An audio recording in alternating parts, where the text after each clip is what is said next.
దువ్వాడ శ్రీనివాస్ కుటుంబ విషాదం రోడ్డెక్కింది. టెక్కలి అక్కవరం దగ్గర ఆయనకు ఒక ఇల్లు ఉంది. ఆయనకు 2 కుమార్తెలు హైందవి, నవీన ఆయనను కలిసేందుకు వచ్చారు. కానీ వారిని లోపలికి రానివ్వలేదు. దాంతో రచ్చ మొదలైంది. తన తండ్రి దివ్యల మాధురి అనే మహిళతో కలిసి ఉంటున్నారని, భార్యకు విడాకులు ఇవ్వకుండా, మరో పెళ్లి చేసుకోకుండా పరాయి మహిళతో ఎలా కలిసుంటారని కుమార్తెలు ప్రశ్నిస్తున్నారు. దివ్యల మాధురిపై ఆరోపణలు చేశారు దువ్వాడ కూతుర్లు. తమ నాన్నను ఆమె ట్రాప్ చేసిందన్నారు.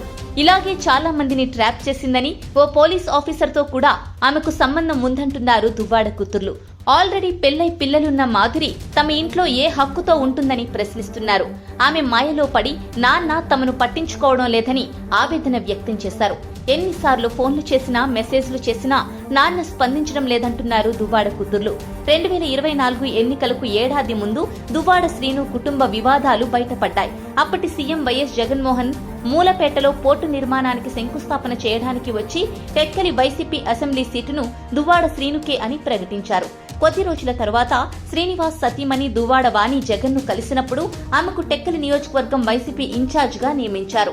ఆ తర్వాత మళ్లీ టెక్కలి వైసీపీ సీటును శ్రీనివాస్ కు కేటాయించారు.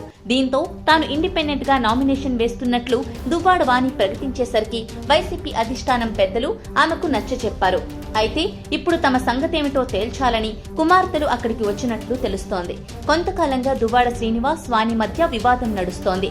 దువ్వాడ శ్రీనివాస్ 2014లో వైఎస్ఆర్సీపీ అభ్యర్థి టెక్కలి నుంచి పోటీ చేసి అచ్చెన్నాయుడుపై ఓడిపోయారు. 2019 ఎన్నికల్లో శ్రీకాకుళం ఎంపీగా వైఎస్ఆర్సీపీ అభ్యర్థిగా పోటీ చేసి ఓటమి పాలయ్యారు.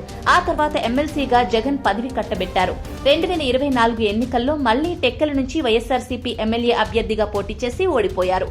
శ్రీనివాస్ ఇప్పుడు ఈ కుటుంబ వివాదంలో చిక్కుకోగా ఈ వ్యవహారం స్థానికంగా చర్చనీయాంశంగా మారింది.